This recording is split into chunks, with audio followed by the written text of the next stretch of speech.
Mali kunnafoni cakɛlaw ka hamina tɛ fosi ye ka se ka kunnafoni jɛlen ɲini kana di aw ma k'aw to aw sigiyɔrɔ la ka sɔrɔ aw ma tɔɔrɔ an b'aw ladɔnniya k'a fɔ ko bi octobre kalo tile 2 ye san 2025 kunnafoni min n'an b'a lase aw ma tɛnɛ fo ka taga se sibiri ma nin y'o waati seli a y'aw bisimila.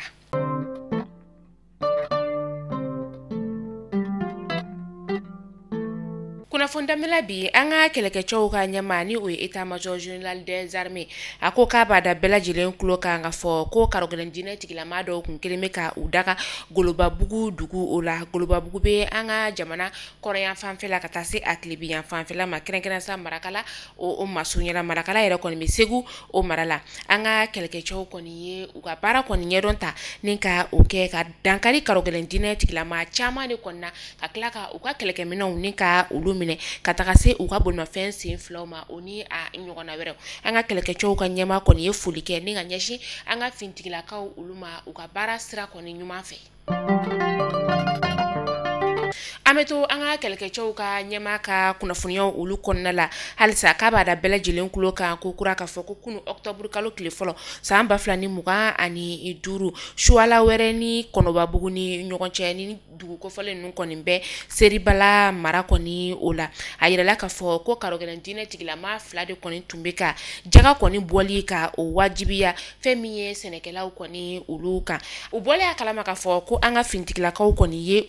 u ye marifa kɔni ni ka o de kɔni ciri daminɛ k'a ɲini k'a fɔ k'u bɛna kɔni ni ka boli nka an ka fintigilakaw kɔni ye garan da ni maa ninnu kɔni na ka u ka kɛlɛkɛminɛn 2 ni ka o minɛ u la ni o ye AK-47 ye ka taa se u ka bolimafɛn sen filaw kɔni ma. An ka kɛlɛkɛcɛw ka ɲɛma ni o ye état major général des armées a ye foli kɛ ka ɲɛsin an ka fintigilakaw olu ma.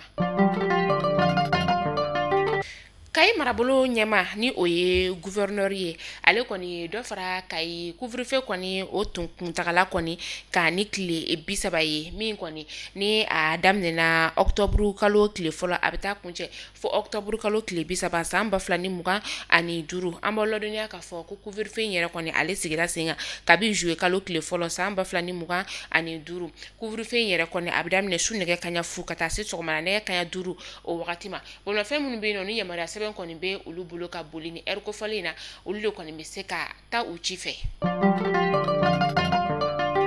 San 2025 kana se san 2026 walantaw kɔni olu daminɛna kunu octobre kalo tile fɔlɔ san 2025 nin kalanta in yɛrɛ kɔni an ka faba kɔnɔna la ka taa se an ka jamana fan dɔw kɔni ma a kalanta kɔni ma tako ɲuman kɔni na lakɔli karamɔgɔw olu fɛ ka taa se forobaca ka taa se kɛ yɛrɛ ye kalankɛsow kɔni olu ma kɛrɛnkɛrɛn sa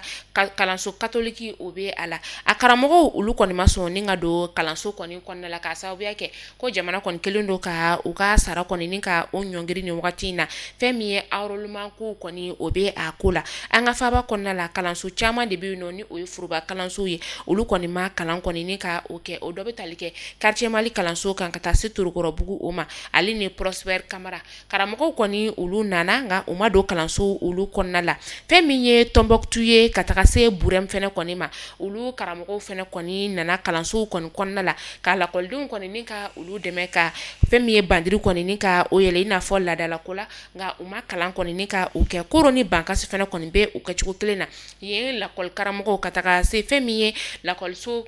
kalandenw olu ma u kɔni ye baaraw kɔni ni ka olu kɛ nka u bɛ ka u ka walanbila kɔni ni ka u kɔni sinsin. Fɛn min ye Conseil national de transition maa 2 ye ni o ye Biton Mamadi Kulibali ye ka taga se Mulayi Keita ma ni maa 2 ninnu kɔni bɛna ta kiiri tigilamaw olu ɲɛma bi octobre kalo tile 2 san 2025 ni o ye pôle cybercriminalité kɔni kiiri tigilamaw ɲɛma ye.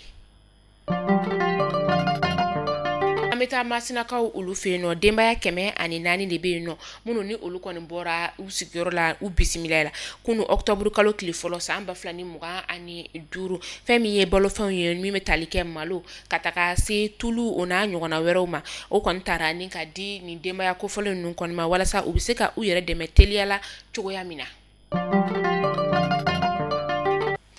mali dɔnkilidalaw dusuma kasalen don an bɛ don min na i n'a fɔ bi ka sababuya kɛ u jɛɲɔgɔn dɔnkilidala ni o ye Mustafa Silayin bɛɛ b'ale dɔn Sidney la an dabama ka wele sera ale ma kunu sɔgɔmada nɛgɛ kaɲa 6 o wagati kunnafoniya yɛrɛ kɔni dira an ba Bakari Jara ale fɛ a yirala k'a fɔ ko Sidney ale ka janajaw kɔni bolodalen don ni ka bi nɛgɛ kaɲa 16 o wagati ma kɔnɔ a bɛna kɛ sugunikɔkaw olu fɛ yen nɔ an bɛ dugawu kɛ ala ka barabara dali nɔgɔya ye.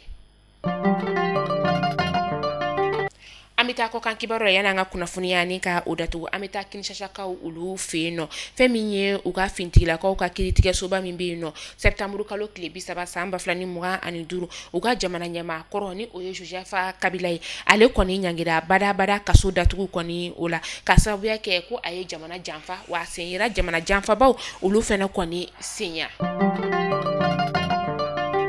Mali kunnafoni jabaran najabaw ni ne bɛ dansigi an ka bi kunnafoniya olu la yanni an ka kunnafoni datugu sa an b'aw ladɔnniya k'a fɔ ko fɛn min ye Jawando service ye ale de anw ka kunnafoni jukɔrɔma donba ye an bɛ waati min na i n'a fɔ bi Jawando service ko k'a da bɛɛ lajɛlen kulo kan k'a fɔ k'olu ka baara o tɛ sojɔ dɔrɔn ye wa u ka baara tɛ terrain feere fɛnɛ dɔrɔn ye ne ye maa min bɛ yen nɔ k'i b'a fɛ k'i ka so plan ni ka o bɔ walima ka plan ɲɛnamaw ni ka o proposer i wasa don Jawando service ale la u bɛ plan ɲɛnama ni ka o bɔ ka d'i ma ka tila k'a jɔ ka kɛ i n'a fɔ plan yɛrɛ bɛ cogoya min na ani tuguni e fɛnɛ bɛ yen nɔ ko dukɛnɛ fɛrɛlen ba b'i bolo i t'a dɔn i bɛna kɛ cogo min na wa i tɛ fɛ k'a dukɛnɛ fɛnɛ ni ka o jɔ Jawando service bɛ dukɛnɛ ɲɛnama ba ni ka o dilan ka o d'i ma lafiyali yɔrɔ o bɛ a la fo ka taa se gazon ɲumanw u bɛ olu da a la gazon minnu fɛnɛ bɛ yen nɔ ni u gazon bɛ lafiyalen don sumaya ɲuman a bɛ di u b'olu bɛɛ lajɛlen kɛ i ka dukɛnɛ la k'a décorer ni k'a ɲa k'a d'i ma Jawando service bɛ o kɛ aw ye terrain feereli kɔfɛ sojɔ kɔfɛ plan ɲuman fɛnɛ bɛ bɔ ni k'a di aw ma jɔn de bɛ se k'o k'aw ni Jawando service